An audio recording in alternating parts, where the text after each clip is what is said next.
Bonjour à tous, bienvenue. Bonjour. Bonjour Olivier Robichon. Bonjour. Donc, je ne me présente pas Olivier, mais Olivier, vous vous présenterez quand même tout à l'heure.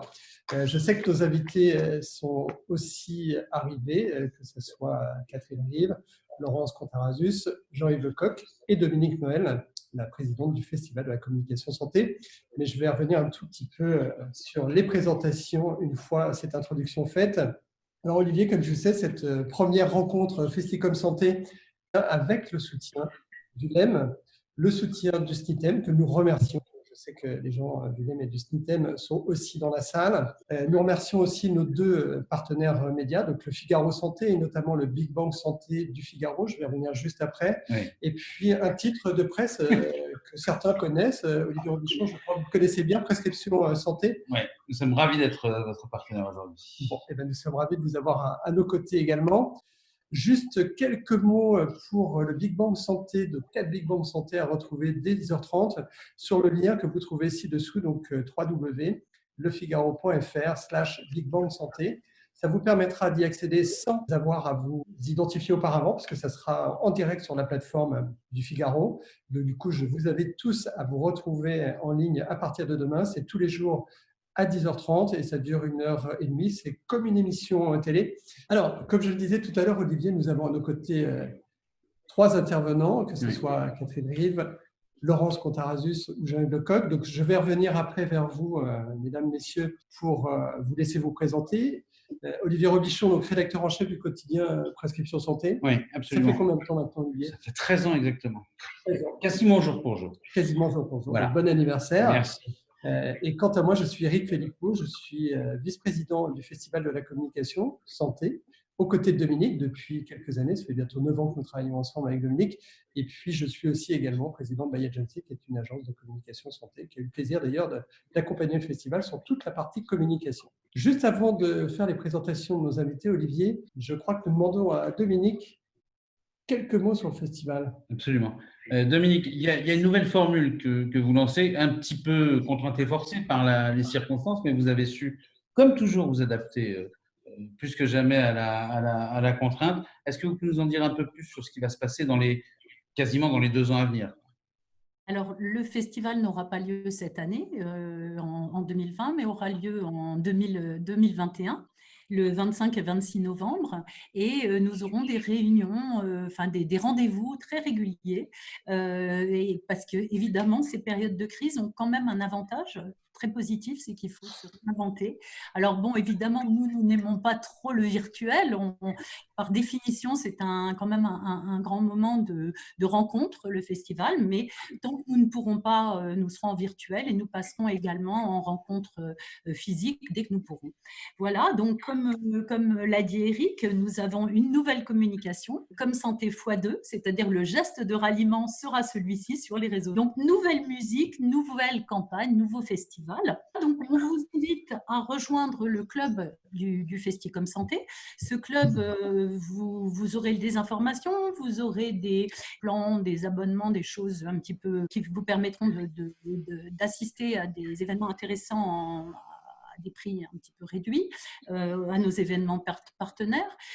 C'est gratuit pour les gens qui sont venus au festival depuis les 5 dernières années.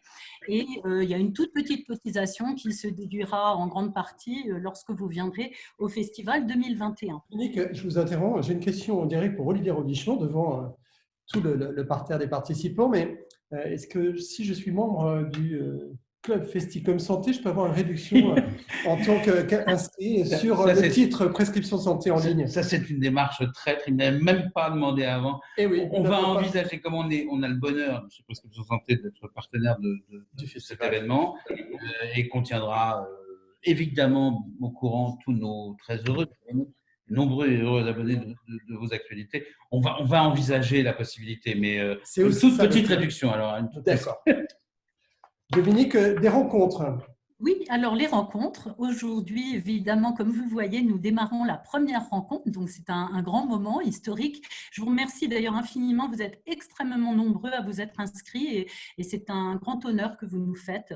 Et je voudrais vraiment remercier bien sûr les partenaires de cette rencontre, le Figaro, avec le Big Bang Santé du Figaro, nous ouvrons cette semaine santé, l'incontournable et excellent Prescription Santé, avec le non moins incontournable Olivier Robichon, ici présent. Merci infiniment au LEM et au SNITEM et à leurs directeurs et directrices communication pour leur soutien sans faille. Et évidemment, merci infiniment à nos experts ici présents, Catherine Rive, merci Laurence Contarassu, merci Jean-Yves Lecoq. Voilà, c'est vraiment très précieux de vous avoir à nos côtés et merci de nous éclairer. Alors, Dominique, tu ne le dis pas parce que tu es plus réservé que moi, mais les inscriptions aussi des campagnes sont déjà ouvertes et du coup, bonne nouvelle cette année, il y aura un concours de campagne 2020, un concours de campagne 2021 et peut-être un croisement des campagnes pour la meilleure campagne 2021. Donc, on peut déjà s'inscrire avec des early birds, je crois, Dominique. Voilà, alors on peut s'inscrire avec des early birds et je dirais qu'on a intérêt à s'inscrire en amont parce que ça vous permettra de bénéficier de 2 ans de communication sur l'ensemble de nos réseaux sociaux puisque dès que vous présentez une campagne ou vous êtes partenaire, vous avez accès à notre blog et je vous rappelle que nos réseaux sociaux, c'est environ 60 000 personnes, c'est même plus de 60 000 personnes aujourd'hui sur l'ensemble des réseaux du festival. Donc évidemment, faire comme Santé x2, c'est… Geste aussi, hein, d'ailleurs. Hein. Voilà, et le geste, absolument, ce fameux geste. C'est vous pouvez nous envoyer vos photos avec le geste. Alors, je vais demander à Olivier de le faire. Pardon, c'est la même. Voilà, c'est le geste du jour. Dernier point, Dominique. La prochaine rencontre aura lieu donc, le 24 novembre 2020, quand l'Infodémie Santé s'invite dans le débat. Ce sera à 11 h et donc avec des partenaires, notamment une école qui nous a rejoint, qui est Discom. Allez, Dominique, peut-être un dernier mot ou on rentre tout de suite dans la table ronde? Non, écoutez, en tout cas, voilà, je vous souhaite de vraiment une conférence passionnante. En tout cas, on a tout fait pour qu'elle le soit et merci à tous. Alors, Olivier. Alors, je vous rassure, ceux qui nous lisent savent qu'on est un peu à l'affût de la réputation de l'industrie pharmaceutique. On n'a jamais espéré qu'à 20 h, aux fenêtres, l'ensemble du se précipite pour applaudir aux efforts faits par ces industriels et ces sociétés. Pourtant, et c'est un peu le problème qu'on pose aujourd'hui, c'est bien grâce aux médicaments qui aujourd'hui prennent en charge les patients, et puis demain, on peut l'espérer maintenant, grâce au vaccin, qu'on pourra sortir de cette crise. C'est aussi grâce au matériel médical, au lit du patient hospitalisé, que ceux-là, en tout cas ces patients dans leur immense majorité, en sortent vivants. C'est toute l'ambiguïté donc la question qu'on pose aujourd'hui. Est-ce que l'industrie de santé, au nom de la solution, n'est pas aussi une partie du problème? On l'a vu, de nombreux débats ont agité et le microcosme et l'ensemble des industries de santé. Quelle attitude adopter quand on est un industriel de santé au milieu de cette crise? C'est ce qu'on va voir avec nos principaux intervenants. Je vous propose de 3 intervenants dès maintenant. Catherine Rive, je vais vous laisser vous présenter. Vous serez sûrement beaucoup plus précise que moi. Catherine, vous êtes avec nous. Oui, bonjour à tous. Merci Dominique, merci Eric, merci Olivier de m'avoir confié à cette table ronde. Donc, je m'appelle Catherine Rive, je suis la directrice générale de la filiale d'UCB, qui est un laboratoire biopharmaceutique européen dont le siège est basé à Bruxelles. J'interviens aujourd'hui dans le titre du LEM, où j'ai été depuis le mois de juillet dernier présidente de la commission communication. Alors, Laurence Contarassus, vous êtes avec nous aussi. Là, vous êtes plutôt du côté device, comme on dit, matériel médical. Exactement. Bonjour à toutes et tous, merci aussi de m'avoir invité. Donc moi je suis Laurence Contarassus, je suis la présidente de Medtronic France, le leader des dispositifs médicaux dans une gamme extrêmement large. Je travaille dans le dispositif médical depuis plus de 25 ans et je suis aussi vice-présidente du SNITEM, donc j'interviendrai bien sûr dans le cadre de Medtronic France, mais aussi dans celui du SNITEM où mon implication est extrêmement forte. Merci. Et enfin, Jean-Yves Lecoq, le consultant de la journée, mais qui est aussi un ancien de la pharma. Jean-Yves ? On peut dire ça. Est-ce que vous m'entendez ? Très bien, Jean-Yves. Parfaitement. Très bien. Bonjour à toutes et à tous. Donc, je suis Jean-Yves Lecoq. Je suis effectivement un pilier de la pharmacie, puisque j'ai fait toute ma carrière chez GSK, en tout cas l'essentiel, pendant une vingtaine d'années, avec mes dernières fonctions sur la communication, affaires publiques Donc, je suis expert et gestion de crise au sein de GSK. Et j'ai créé ma société qui s'appelle Vertical Partners, qui est un cabinet de consultants qui se spécialise dans la gestion des crises et la communication de crise et la communication sensible. D'où ma présence aujourd'hui. J'espère que je vous ai apporté quelques éclairages. On l'espère, Jean-Yves, parce que c'est avec vous qu'on va commencer justement sur la première thématique qui nous intéresse aujourd'hui. Jean-Yves, vous êtes trop modeste pour le dire, vous n'êtes pas seulement un spécialiste, vous êtes l'un des meilleurs spécialistes de la gestion de crise en matière notamment de médicaments et plus globalement en matière de santé. Est-ce que la crise en matière de santé implique un comportement spécifique? Elle a des spécificités? Est-ce qu'on peut en dessiner un squelette particulier? Et est-ce qu'elle implique de la part de ceux qui communiquent des comportements très particuliers? Alors, on verra au fil de la conférence qu'il y a un socle commun dans toute crise. Maintenant, les crises sanitaires, et celle-ci particulièrement, revêt des caractéristiques 7 ou 8 qui sont très, très spécifiques et qu'il faut comprendre afin d'ajuster notre comportement. Ça va assez vite à comprendre. D'abord, toute crise sanitaire provoque un émoi considérable dans la population. Ça ne vous a pas échappé. Donc, la dimension émotionnelle sera un pilier fort de la communication. Deuxièmement, et je dois vous dire que moi, je suis ceux qui ne fait pas partie des contempteurs de la puissance publique, la gestion de ces crises est diabolique. Diabolique pourquoi? Parce que si on est en sous-réaction, on provoque en fait un syndrome de négligence. L'exemple a pu être par exemple la gestion de la crise canicule en 2003. Si on surréagit, c'est la panique. Et là, ça a pu être la condamnation, de mon point de vue assez injuste, de Roselyne Bachelot par la Vox Populi sur l'achat des vaccins. Mon Dieu, que serait-il passé si elle n'avait pas commandé de vaccin et que le H1N1 survienne? Donc, toujours très compliqué de se positionner. Le troisième point, c'est un discrédit scientifique, systématique. La parole scientifique est démentie, battue en brèche, pour une raison assez simple à comprendre, en fait. Il y a un vieil adage qui dit qu'un mensonge simple et bienveillant sera toujours plus cru qu'une vérité complexe et inquiétante. Et la science est complexe et c'est incertain.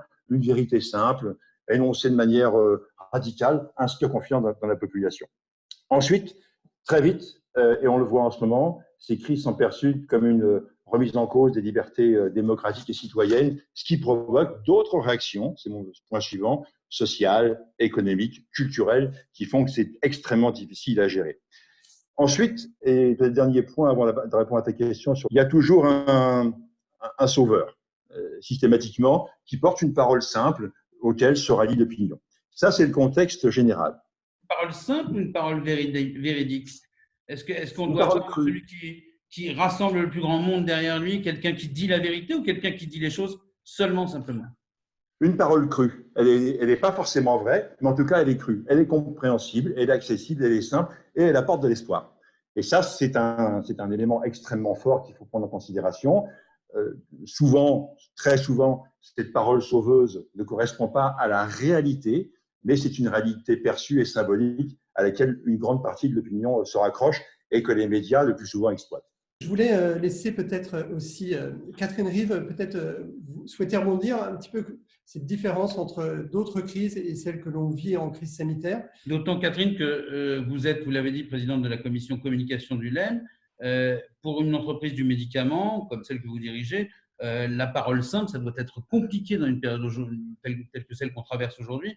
La simplicité, ce n'est pas nécessairement ce qu'il y a de plus facile à faire, non plus pour des entreprises qui, généralement, ont assez peu le droit à la parole. Catherine. Je pense que je concours totalement à ce que Jean-Yves vient de dire. Je pense que pour compléter, il y a deux éléments qui me paraissent vraiment très spécifiques dans cette crise. Le premier, c'est comme tu l'as dit, Jean-Yves, je pense que c'est également une crise qui touche tout le monde. Où qu'on soit dans le monde aujourd'hui, tout le monde parle de la Covid. Et ça, je pense qu'on n'a jamais eu ça auparavant. Et ça, c'est quelque chose également, je pense que humainement, c'est normal qu'on se compare aux crises précédentes, mais c'est la première fois que partout dans le monde, le premier sujet de conversation, c'est au sujet de la Covid. Le deuxième élément, je dirais, et ça, pour moi, c'est plutôt un élément positif, hein, si on peut en trouver un dans cette crise terrible, c'est que pour la première fois, on s'est tous dépassés et des coalitions inédites ont vu le jour. On a vu qu'il n'y a plus d'intérêt ou de conflit d'intérêts entre les industriels et les autorités. Les gens se sont mis ensemble, on a eu des fast-track d'approbation, on a eu des dialogues très fréquents entre les industriels et les autorités. On a eu entre nous, non plus des concurrents, mais vraiment des consortiums qui se sont montés et des passerelles entre la recherche publique et privée. Et puis, pour les communicants que nous sommes tous aujourd'hui en ligne, vous avez vu récemment, même Avast a fait une campagne pro bono et nous a interpellés pour travailler ensemble pour la réputation de notre industrie. Et ça, je pense que c'est quand même un élément positif qui nous différencie dans cette crise. Laurence Contarassus, est-ce que quand on est dans le matériel médical, on vit la chose un peu différemment, ou est-ce que ce nouveau dessin du paysage, c'est aussi le vôtre?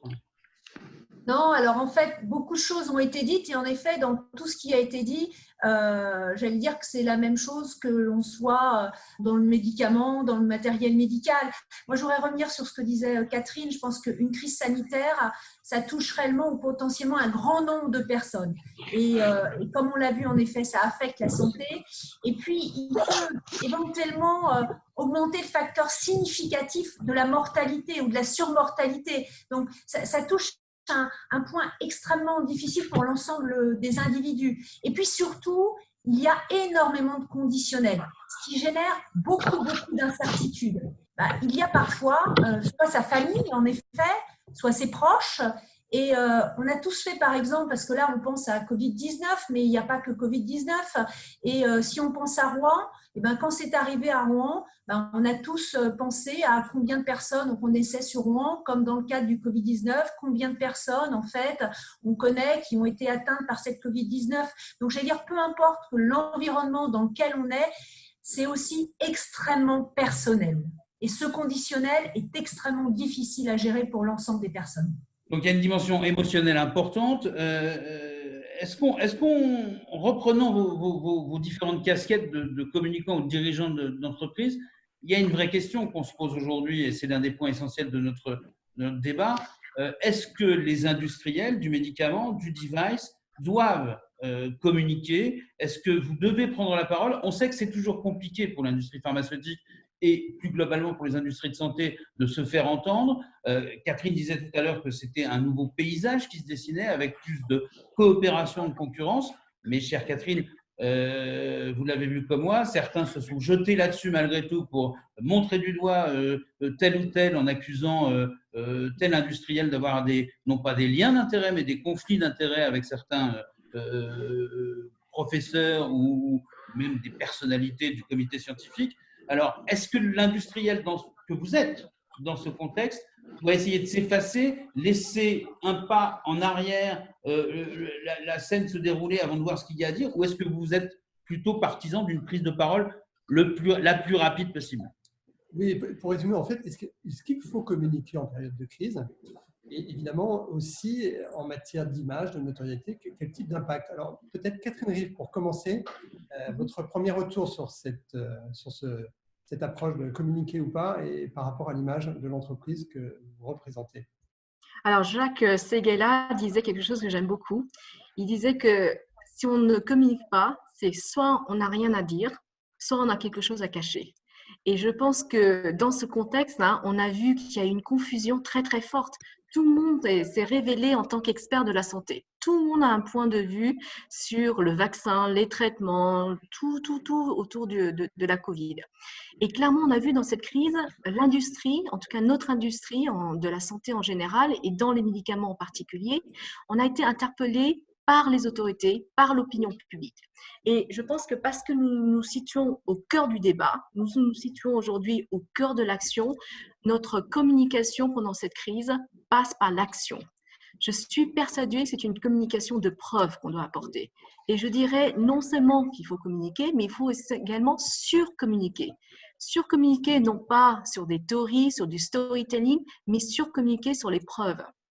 Et un très bel exemple, vous avez vu cet été, il y a eu un manifeste des grands laboratoires. Il y a eu 8 laboratoires qui ont publié ensemble un papier en disant « On ne dérogera pas à l'efficacité et à la safety des vaccins.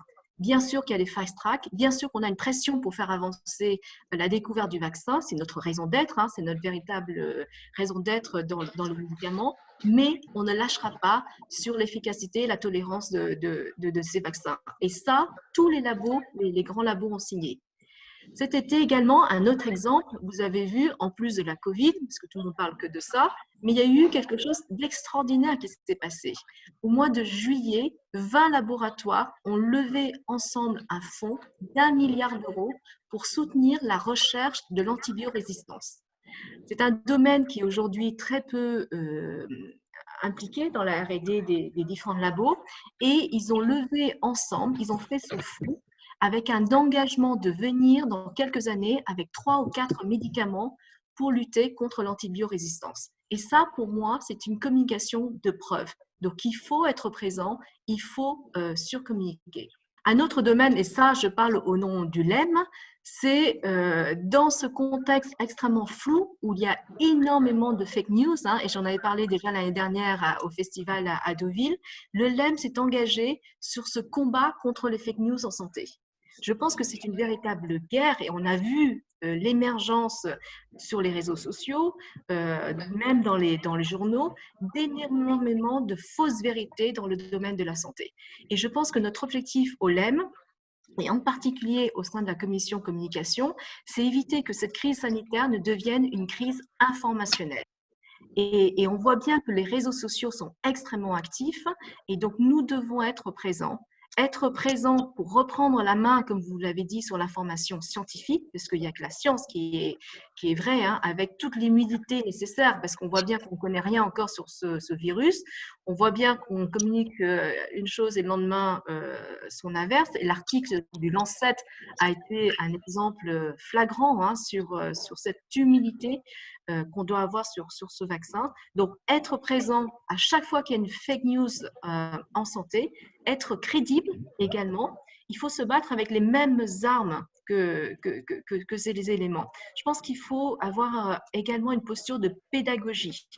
On a notre jargon à nous, on parle avec un langage, vous l'avez dit Olivier, extrêmement compliqué. Et je pense qu'il faut revenir avec une posture compréhensible, simple de tous. Et puis, le dernier élément, c'est être entendu, parce que une communication sur l'affrontement, aujourd'hui, ne marche plus. Et donc, il faut vraiment être dans la co-construction avec nos interlocuteurs. Il faut qu'on soit tous engagés contre les fake news. Laurence Contarassus, on a la même problématique. Vous avez la même problématique, vous aussi, sur cette communication. Vous avez la même prise de position, la volonté de parler et de parler de preuves. Alors, je suis tout à fait alignée avec ce que vient de dire Catherine. Hein, c'est tout à fait valable dans le dispositif médical. Donc, communiquer, c'est peut-être la chose la plus importante. Communiquer en temps de crise sanitaire, j'allais presque dire que c'est vital, par contre. Par contre, je pense que je voudrais revenir sur quelques points importants. Il y a des règles, clairement, qui doivent être respectées. Pour moi, la première, c'est des prises de parole sur des sujets légitimes et aussi par un nombre de personnes identifiées et limitées. Parce que sinon, à quoi on assiste? On va assister à la cacophonie. Je vais vous donner un exemple qui nous est arrivé, hein, qui est très parlant, où certains vont se retrouver. Quand certains employés, par exemple, vous demandent s'ils doivent remettre leurs enfants à l'école, on n'est plus du tout là dans notre rôle. Donc, en interne, là, c'est pas, il faut arrêter de communiquer, il faut, j'allais dire, remettre un peu l'église au milieu du village. Après, sur la communication, ni trop peu, ça, c'est toujours une balance extrêmement difficile. Mais régulièrement dans la répétition. C'est l'une des premières choses qu'on apprend en communication. Je me souviens de mes premiers cours de communication sur la répétition. Ça, je pense qu'on le voit tous aussi avec l'ensemble des gens qu'on connaît. C'est un point extrêmement important. Rester sur des faits, être pédagogue. Catherine l'a dit, je le redis. Je pense qu'il faut toujours réfléchir à la pédagogie et attention à notre jargon, comme l'a dit Catherine. Nous aussi, on en a beaucoup. Et ne pas sortir la fameuse boule de cristal. Je pense qu'il y a un point où beaucoup l'ont oublié pendant cette crise. Il faut accepter, il faut assumer ce que l'on ne sait pas. Dans cette crise, on l'a bien vu, il y a énormément de choses qu'on ne sait pas, il y a énormément de choses qui évoluent. Et puis, du coup, ben, il faut essayer aussi toujours un peu d'avoir 2 coups d'avance. Anticiper, travailler sur plusieurs scénarios, ça aussi, c'est des règles de communication extrêmement importantes. Le plus optimiste, le plus pessimiste, mais aussi le plus réaliste. Pourquoi? Bien parce que cela va contribuer à rassurer votre communauté. Et ça, je pense que c'est un point extrêmement important. Dans le premier point, on a parlé de la confiance. Et puis, bien, pour avoir de la confiance, il faut aussi être rassuré. Donc ça, je pense que c'est aussi un point extrêmement important pour l'ensemble du dispositif médical, mais je pense pour bien plus large que ça. Alors justement, avant de donner la parole à Jean-Yves Lecoq, parce que je sais qu'il a plein de choses à dire et on va encore lui donner un peu plus de matière pour réagir, je vous propose à tous de regarder un extrait. Alors pour ceux qui l'ont déjà vu, ça vous rappellera quelque chose, mais peut-être certains vont le découvrir, d'une initiative prise par Johnson & Johnson qui a en plus cette spécificité d'être tout à la fois un acteur du médicament et du device. Et dès le début de la crise, J&J aux États-Unis a décidé, on parlait tout à l'heure de communication par la preuve, de pédagogie, et bien a décidé de lancer une véritable émission hebdomadaire de plus de 45 minutes. C'est beaucoup pour un industriel, uniquement axée sur la recherche du vaccin, mais pas avec cette boule de cristal que Laurence Contarassus ne voulait pas que nous sortions tout à l'heure, mais bien avec un chemin pédagogique. Je vous propose de regarder ces images et ensuite nous demanderons à Jean-Yves ce qu'il en pense et si, selon lui, ça peut permettre, parce qu'on le voit dans certaines études, notamment aux États-Unis, à cette crise, malgré tout, d'être un accélérateur d'image pour l'industrie pharmaceutique. Regardez. Alors, on plonge tout de suite dans un extrait. On ne va pas regarder 45 minutes, je vous rassure, Jean-Yves, on va revenir vers vous bien avant. Allez, c'est parti. Par contre, je vais juste vérifier, partager le son de mon ordinateur, parce que c'est quand même mieux. Donc là, normalement, vous devriez avoir le son. Allez, on vous laisse découvrir les quelques images d'introduction.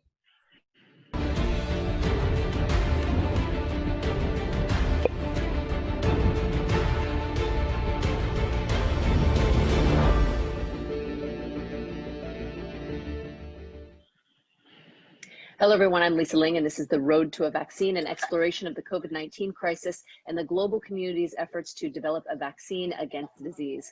We are coming to you live now, and I invite you to ask questions. And if you want to do so, put them in the comment section, and we will try to get them answered by our experts today. Alors, Jean-Yves, Lisa Ling, c'est, pour ceux qui le savent, une star de CNN que J&J a donc été chercher pour présenter cette émission. Un chiffre, 9 millions de vues sur la première série de 6 émissions, ce qui a convaincu J&J de relancer une nouvelle série d'émissions. Est-ce que c'est ça, selon vous, la bonne manière, entre guillemets, de communiquer en temps de crise? Est-ce que c'est une des parties de l'arsenal qu'on doit mettre en place? Alors, deux choses, hein, Jean-Yves. On vous laissera rebondir aussi sur les propos qui ont été tenus, voilà, de Laurence et de Catherine. Mais Jean-Yves, allez, petite réaction à chaud sur le film. Est-ce qu'on peut faire ça en France? Alors, je découvre le film que je ne connaissais pas, à vrai dire. Ma première réaction est une réaction peut-être de réserve, de prudence. Il faut se mettre dans le contexte dans lequel nous intervenons, qui est la France ou l'Europe en l'occurrence. D'ailleurs, je vois que J&J n'a pas déployé en Europe à ma connaissance, je serais assez prudent sur une communication pro domo, pas pro bono celle-ci, mais pro domo sur la vaccination portée par un industriel dans le contexte dans lequel nous sommes. Et je ne conteste en rien le bien fondé de cette campagne aux US. Pourquoi je dis ça? Parce que, bien sûr, on a une forme de légitimité. Personne mieux qu'un industriel ne connaît mieux son vaccin et son produit pour en parler, pour le faire valoir. Maintenant, est-ce que cette parole, dans le contexte européen, c'est intéressant de le tester d'ailleurs, hein, est-ce que cette parole, dans le contexte européen, serait génératrice de bienfaits ou de critiques? Pour moi, la question est posée et je crois y percevoir une forme de réponse, un peu d'hostilité. Tout à l'heure, quelqu'un disait il faut être légitime sur notre communication. Nous le sommes pleinement sur nos produits. Il faut que cette légitimité soit également perçue par l'audience. Et là, il pourrait y avoir un point d'écart. C'est un peu mon réaction. Je trouve que cette com est sans doute super. Je vais la regarder. Je serai prudent sur un déploiement, en tout cas à ce stade en France. Je salue complètement l'initiative des 8 laboratoires ou 9 laboratoires qui sont engagés sur la robustesse de la recherche clinique et de l'évaluation. Franchement, c'est une démarche unique, sans précédent. Il y a Sanofi GSK qui s'est aussi allié pour faire un vaccin. Donc là, il y a un effet de concorde.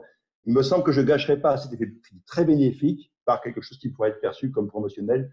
Je le mets encore dans le contexte européen et je ne critique en rien la campagne US. Alors maintenant, est-ce que ce n'est pas un réflexe systématique de l'industrie pharmaceutique désolé de vous secouer un petit peu, mais de s'abriter derrière cette crise d'image pour dire oui, mais comme on a ce problème d'image, est-ce que si on recommunique, est-ce qu'on ne va pas en rajouter un peu?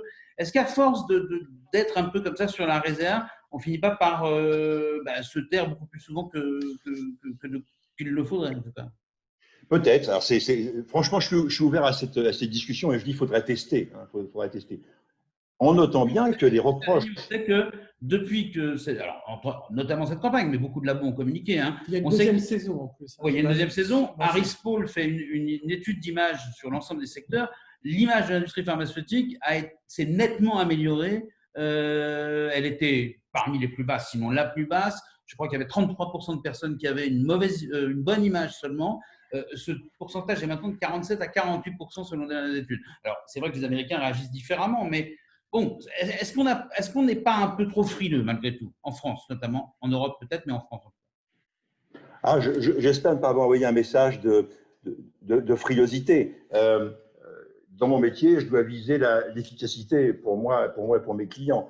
Donc, est-ce que l'efficacité, c'est être satisfait, s'auto-satisfaire, si je puis dire, d'une campagne qui nous intéresse et qui nous séduit, ou est-ce que c'est évaluer l'impact sur l'opinion qu'on vise? C'est là où je dis que ça mériterait d'être testé. Il n'y a pas de frilosité, en notant bien d'ailleurs qu'en ce qui concerne la France au moins, l'image de l'industrie sur son médicament, son savoir, sa science, sa capacité à soigner, à prendre en compte, à y participer en tout cas, n'est pas tant sous le feu des critiques aujourd'hui.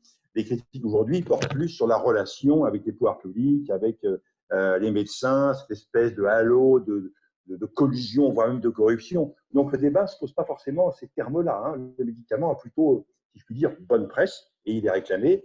Et il y a un enjeu majeur que je tiens à souligner, qui est un succès majeur, c'est qu'en dehors des problèmes de rupture qu'on a pu observer ici ou là sur quelques produits, les industriels ont été à leur place, et plus qu'à leur place, durant cette crise, en maintenant leur site de production en état de fonctionnement, en livrant des médicaments sans trop de coups férir. Donc ça, il faut aussi le saluer.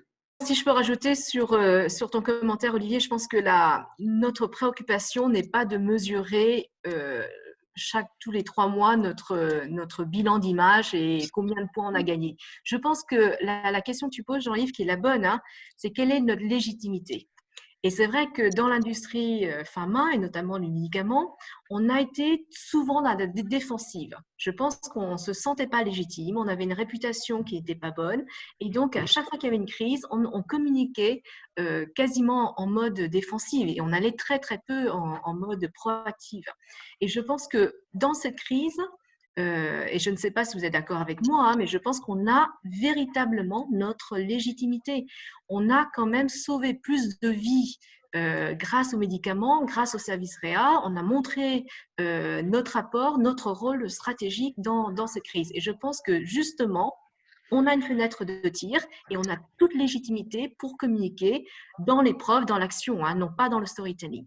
Laurence Contarasus, un commentaire déjà sur ce film. Est-ce qu'il y a eu des réalisations de ce type dans le monde du dispositif médical? Non, alors je pense que je rejoins tous les commentaires qui ont été dits. Culturellement, j'allais dire que je ne suis pas sûre que ce soit complètement, en effet, adapté. Moi, je voudrais revenir sur ce que disait Catherine, qui me semble vraiment important. Je pense que ce que cette crise a révélé, c'est que oui, on n'aurait pas pu soigner ces patients Covid-19, évidemment, sans l'ensemble des soignants. Il y a eu beaucoup de communication autour, qu'elle soit d'un point de vue médicament ou d'un point de vue dispositif médical, ça n'aurait absolument pas été possible. Et là, peut-être encore qu'on est un petit peu encore trop timide sur ce point-là. Là, je vous rejoins sur ce point. Je pense que ça a été révélé, mais peut-être qu'on peut quelque part un peu plus l'affirmer. Justement, pour avancer sur les questions, on voit qu'à peu près, vous êtes tous d'accord sur le fait qu'il faut communiquer, mais il faut être dans une légitimité et dans plutôt les preuves. On n'est pas là uniquement pour l'image, on est là pour avérer des preuves et communication de preuves avant tout. L'autre question qu'on peut se poser, c'est que dans ces périodes de crise sanitaire, telles que nous l'avons vécu avec la Covid-19 et que nous sommes encore dedans, hein, bien sûr, la vraie question qu'on peut se poser, c'est vers qui exactement nous devons communiquer, est-ce qu'on doit communiquer auprès de tous les publics et comment on peut réussir à rester audible. Je vais rester avec vous, Laurence Contarasus. Comment on reste audible et vers qui devons-nous communiquer? Oui, alors je pense que c'est le sujet clé, en tout cas en ce qui nous concerne.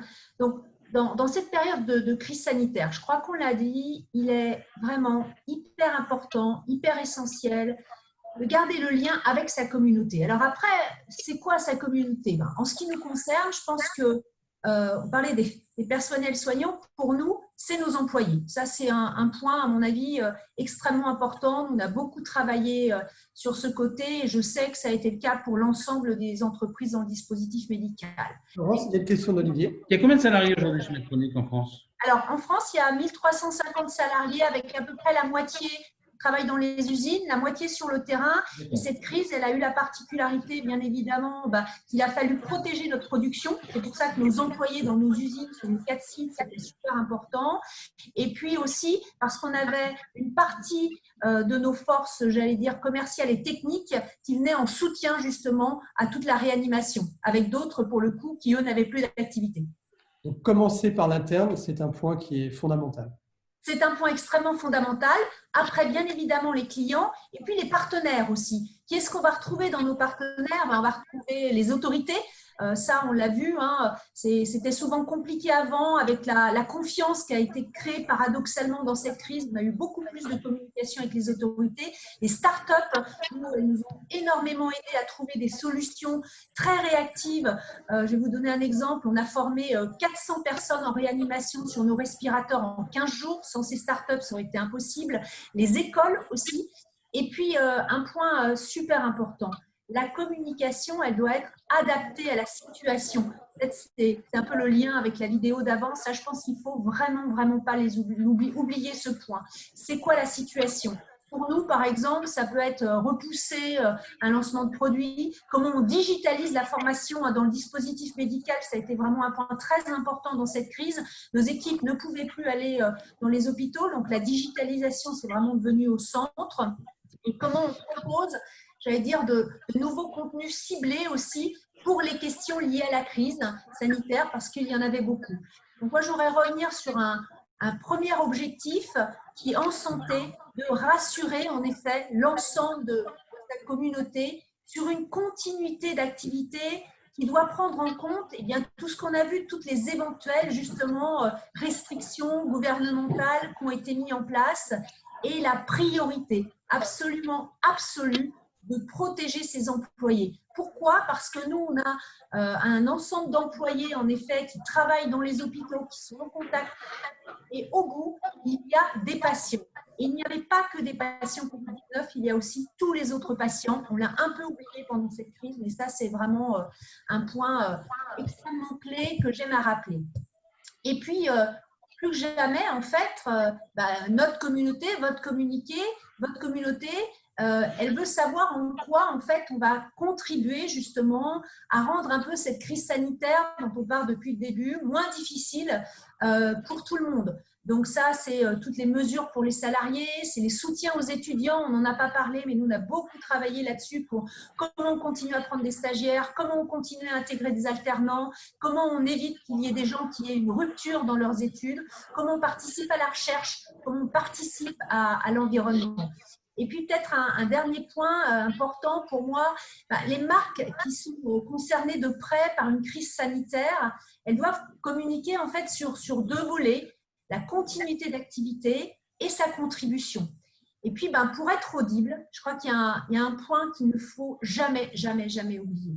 Il faut être légitime sur le sujet, d'où un peu aussi encore le retour avec les vidéos, et être humble. L'humilité, ça je pense que dans une crise c'est extrêmement important. Ça permet d'avoir justement avec sa communauté une communication régulière. La balance, toujours la même, ni trop peu, ni trop, authentique et empathique. Et peut-être qu'on peut revenir sur quelques j'allais dire, tips and tricks dans toutes les communications internes, hein, qu'on appelle les RS, qu'elles soient internes ou externes. Eh bien, on peut avoir des outils, en fait, et si on a bien anticipé la construction de son réseau, parce que là aussi, hein, ce n'est pas pendant la crise qu'on va construire un réseau, c'est avant la crise, et ça, beaucoup de sociétés, entre autres dans le dispositif médical, on l'a vu, l'avaient complètement oublié, et ça, c'est des éléments clés. On peut avoir les vidéos, on peut avoir les webcasts, on peut avoir les podcasts. L'omnicanalité est fondamentale pour vraiment dispatcher ce que l'on a à dire. On sent le communicant. Hein. Voilà, exactement. Et pas oublier l'agilité, ça je pense que c'est super important, s'adapter sur la forme et sur le type de média. Catherine, cette mobilisation de la communauté, on sait que beaucoup de labos ont travaillé là-dessus. Est-ce que, avec aussi, j'imagine que c'était le cas aussi pour Medtronic, une dimension de fierté peut-être en interne, essayer de la travailler, de la faire fructifier. Quels sont les autres sujets? Alors, vous allez nous dire si chez UCB et dans le reste de l'industrie pharmaceutique, ça a été aussi la règle. Et quel autre sujet, selon vous, mérite que l'industrie pharmaceutique prenne la parole? Est-ce qu'il y a malgré tout, sans jouer des voyants, quelques éléments sur lesquels les labos doivent oser communiquer? Peut-être avant de répondre à ta question, Olivier, je pense que pour revenir à ce que vient de dire Laurence, aujourd'hui, on voit bien qu'il y a une perméabilité très, très forte entre les différents acteurs, entre les différents canaux. Nous, chez nous, par exemple, notre CEO est français, donc il est omniprésent sur l'actualité en France. Donc, ce que nous communiquons en interne se relaie également non seulement vis-à-vis des collaborateurs, mais également avec la maison mère, parce qu'on avait des calls chaque semaine, on a toujours d'ailleurs des calls chaque semaine, pour rassurer la maison mère, parce qu'il dit dans la presse que la France est en couvre-feu, que la France est dans une situation très rouge. Donc, qu'est-ce que ça veut dire très rouge par rapport à la Belgique, par rapport à la Suède, par exemple? Donc, il y a une perméabilité qui fait qu'aujourd'hui, notre communication, elle doit être cohérente, vraiment vis-à-vis des autorités, vis-à-vis des professionnels de santé, mais également vis-à-vis de l'interne. Sur les sujets, je pense qu'il n'y a pas énormément de sujets sur lesquels on peut communiquer aujourd'hui. Nous, notre raison d'être dans les industries du médicament, c'est quand même de trouver le vaccin, parce qu'aujourd'hui, tout le monde parle que de ça, de sauver des vies et d'aller sur l'innovation. Je pense que tout le reste est vraiment peu audible aujourd'hui. Donc, communication sur des sujets comme notre raison d'être, notre légitimité, encore une fois, je pense que c'est le sujet qui revient souvent dans notre communication. Catherine, merci. Vous m'offrez tu m'offres un lien absolu avec ce que nous voulions vous montrer juste après. Avant, encore une fois, de faire réagir Jean-Yves Lecoq, c'est notre couteau suisse, Jean-Yves, donc on en profite. On parlait de ce vaccin. Je vous propose de regarder, parce qu'il y a un vrai sujet qui va quand même arriver très très vite, en tout cas je l'espère, sur la problématique de la communication, c'est le sujet effectivement du vaccin et de l'adhésion. On sait qu'on a un vrai problème en France à cette vaccination. Dans certains pays, et là on n'est pas de l'autre côté de l'Atlantique, on est de l'autre côté de la Manche, certains laboratoires comme GSK ont d'ores et déjà décidé de communiquer sur ce point, non pas en communiquant sur l'espoir d'un vaccin anti-Covid contre la Covid-19 d'ici peu, mais de travailler sur la problématique du vaccin, parce qu'elle existe aussi outre-Manche. Je vous propose de regarder le spot. Il a à peine quelques jours, j'exagère, mais on va dire 3 semaines. Il est tout récent. Il est signé d'un laboratoire. Et ça, et Jean-Yves, j'espère que vous allez nous répondre là-dessus, et ça, l'industrie pharmaceutique, le LEM ou un labo en France pourrait parfaitement le diffuser. Je pense que ça ne poserait aucun problème légal. Vous nous direz ce que vous en pensez. Écoutez, normalement, on a pu le voir déjà en avant-première sur Prescription Santé. Bah oui, mais comme d'habitude. Évidemment. Allez, je vous laisse plonger dans les images.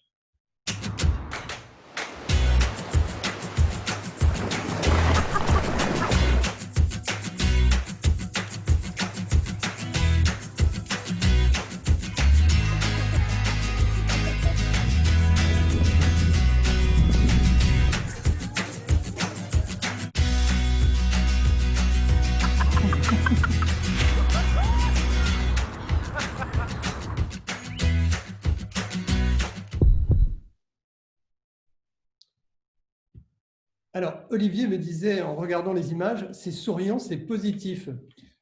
Allez, on commence.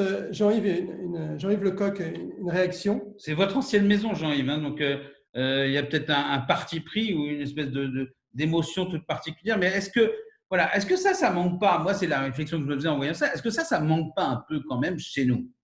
Oui, alors je vais faire abstraction, Olivier, des liens d'appartenance et d'émotion.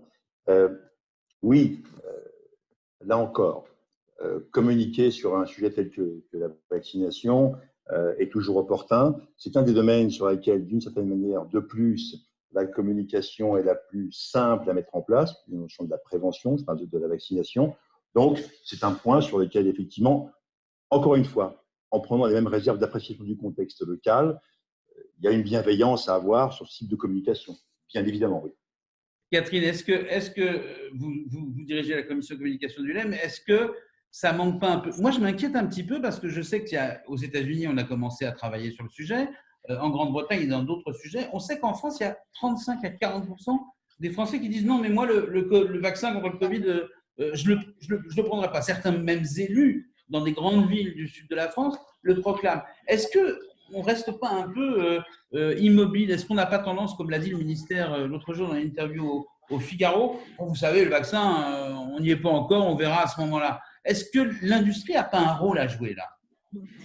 Je pense que vous êtes trop dans l'après et je pense qu'on n'est pas encore dans l'après. Clairement, aujourd'hui, vous avez vu le CEO de Pfizer. Allez voir sur la page de Pfizer. Oui. Il a publié un mot en disant avec tous les warnings possibles sur les vaccins. Laurence avait parlé de la posture d'humilité. Et je pense qu'il y a quelque chose qui était clair dans cette crise en termes de communication, c'est reconnaître l'incertitude. Oser dire « je ne sais pas ». Je ne sais pas ce qui s'est passé, on s'est trompé, on a changé de voie. Et ça rompt avec des décennies d'incertitude, surtout au niveau scientifique, où on avait la science très claire, sachante. Et je pense qu'aujourd'hui, nous ne sommes pas encore là. Je pense que c'est beaucoup trop tôt. La recherche sur le vaccin avance, on nous pousse d'avancer vite et c'est notre raison d'être, notre rôle. Et donc, je pense qu'avant d'aller sur l'après, il faut d'abord s'assurer que nous sommes dans l'action pour trouver le vaccin. Jean-Yves? J'applaudis des deux mains ce que vient de dire Catherine. Vraiment, c'est un appel à la responsabilité des industriels que de communiquer sur des faits, comme nous l'avons dit tous et les autres depuis quelques instants.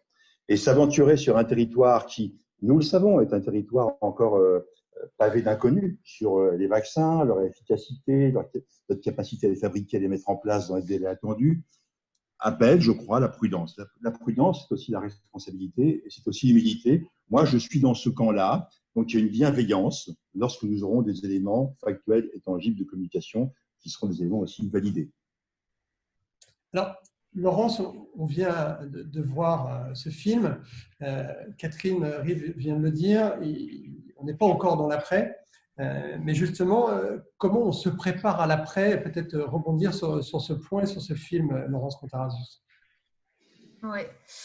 Alors, comment on se prépare à l'après, à ce post-confinement? Déjà, peut-être avec toute l'humilité dont on vient de parler, c'est que c'est quand même, c'est toujours la crise, en fait. Donc, c'est la même recette.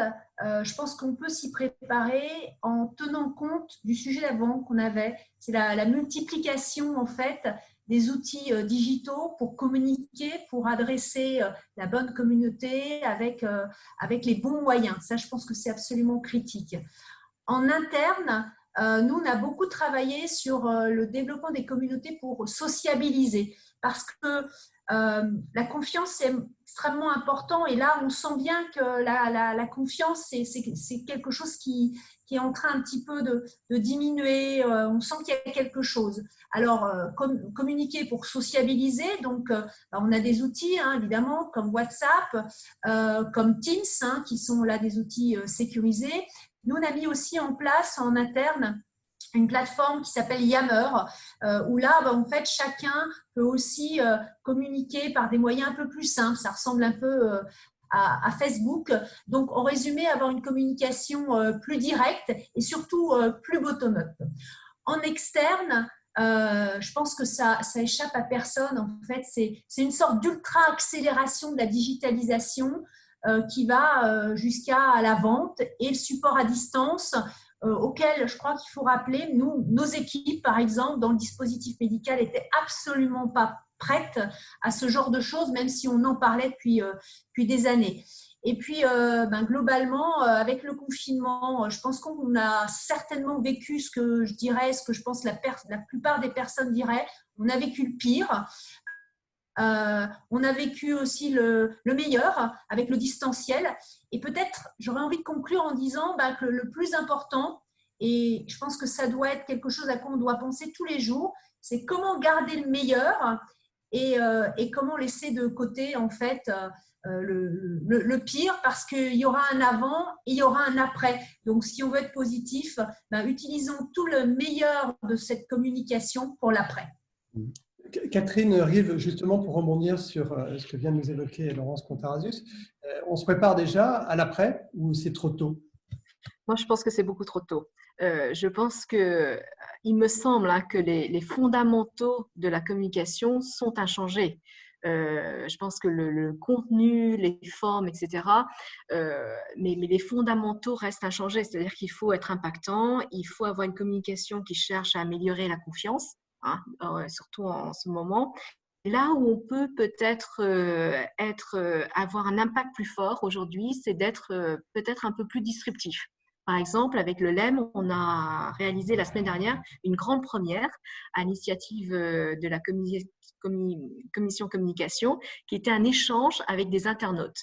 Alors, c'était une grande première pour nous, déjà pour le LEM, d'aller sur les réseaux sociaux, un échange en direct avec les internautes et répondre à toutes les questions qui peuvent se poser sur les industries du médicament. Et je peux vous dire que personnellement, c'était une expérience extraordinaire parce que vous êtes déjà un public qui est en permanence sur leur téléphone, alors que j'apprends à mes enfants qu'il faut lâcher le téléphone et regarder les gens dans les yeux.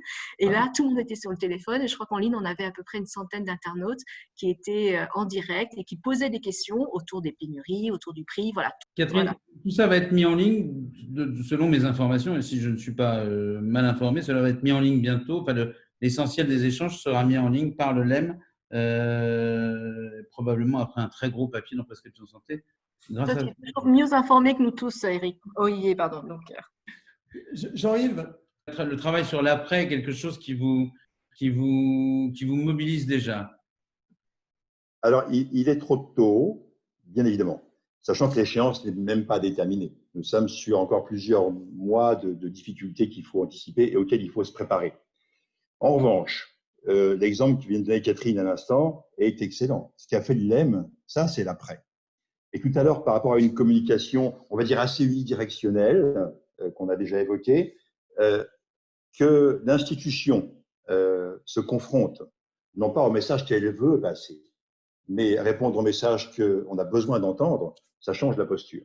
Et ça, c'est l'après. J'espère que ce n'est pas un coup d'épée dans l'eau et que ça préfigurera une nouvelle communication plus ouverte de l'industrie par rapport à ses consommateurs et à ses détracteurs qui sont souvent un peu les mêmes. En revanche, donc, difficile de se projeter à un demain qui n'est pas encore daté.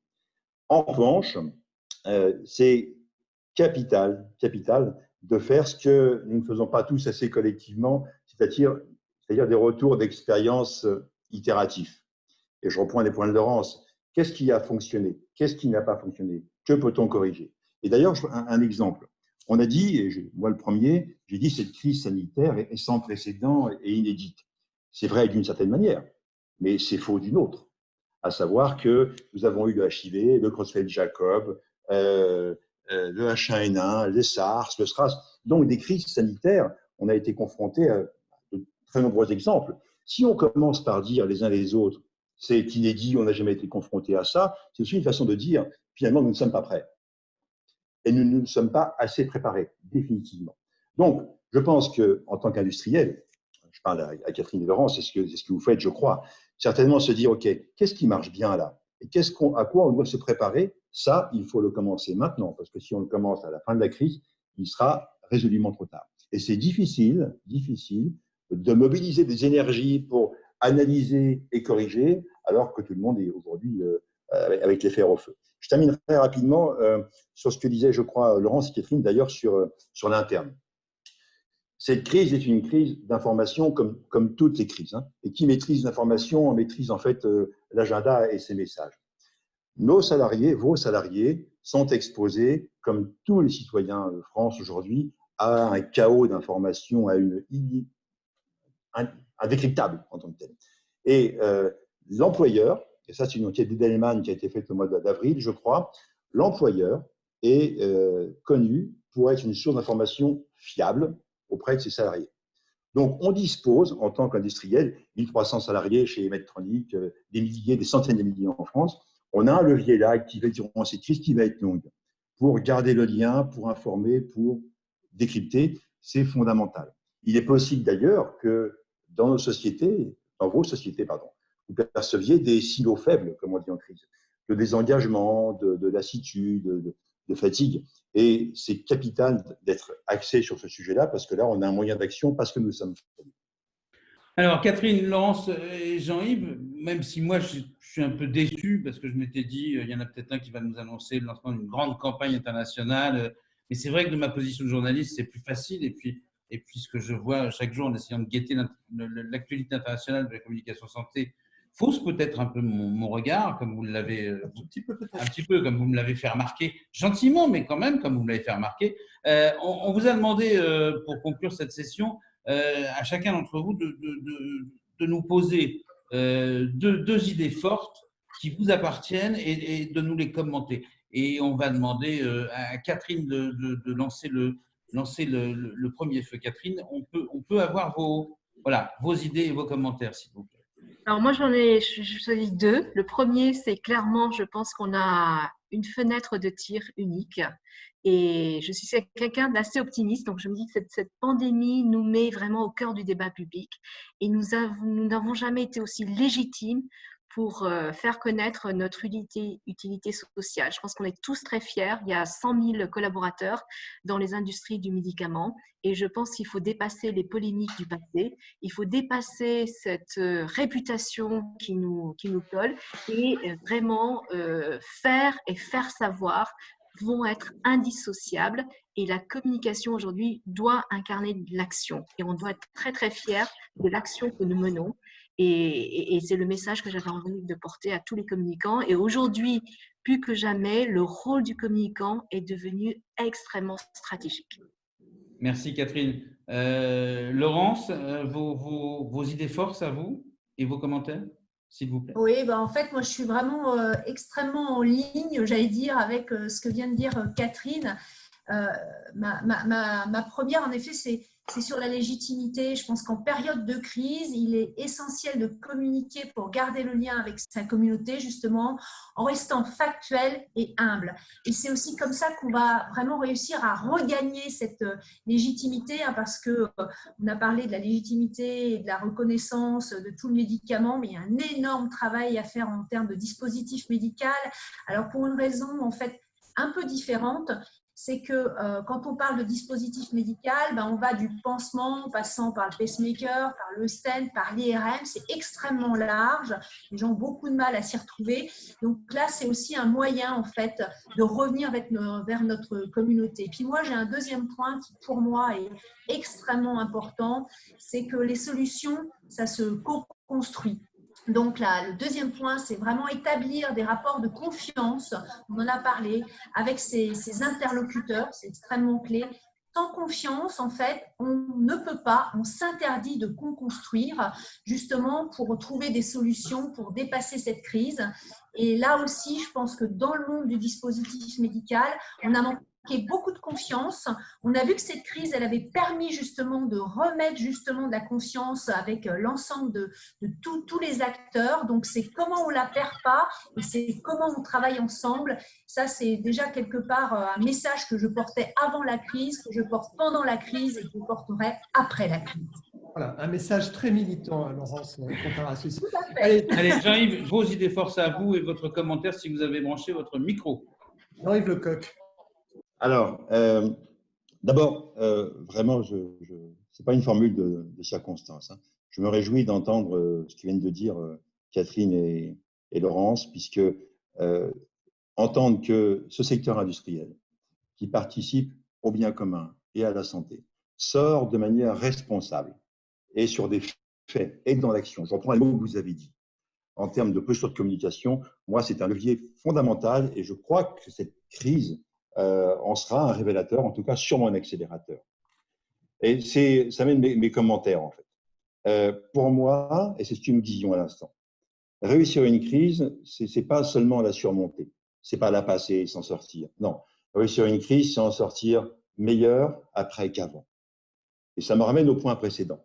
C'est avoir une exigence de méthode, de dire, OK, qu'est-ce qui a fonctionné? Qu'est-ce qu'on doit changer? Si demain nous sommes confrontés à cette situation, qu'est-ce qu'on fera différemment? C'est une exigence intellectuelle et structurelle, mais qui est vraiment fédératrice et je pense, j'espère, ça n'a pas été démontré de manière systémique en tout cas, hein, mais j'espère que nous serons dans cette logique-là de dire on doit être meilleur vraiment après qu'avant. Et si demain ça se reproduit, parce que ça se reproduira demain, ces crises sanitaires se reproduiront, on ne gérera pas, on n'entrera pas de la même manière. Et puis mon dernier point, je l'ai un peu dévoilé, mais toute crise, c'est une crise d'information, celle-ci est particulière, et celui qui maîtrise, si c'est l'information, du moins son agenda, maîtrise d'écrire.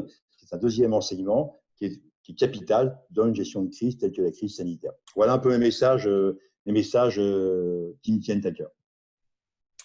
Alors, merci en tout cas à vous trois d'avoir pris le temps de partager. Merci à Olivier Robichon de nous avoir accompagnés. Merci à vous. Alors, évidemment, il y a des questions sûrement pour les uns et les autres, pour les participants.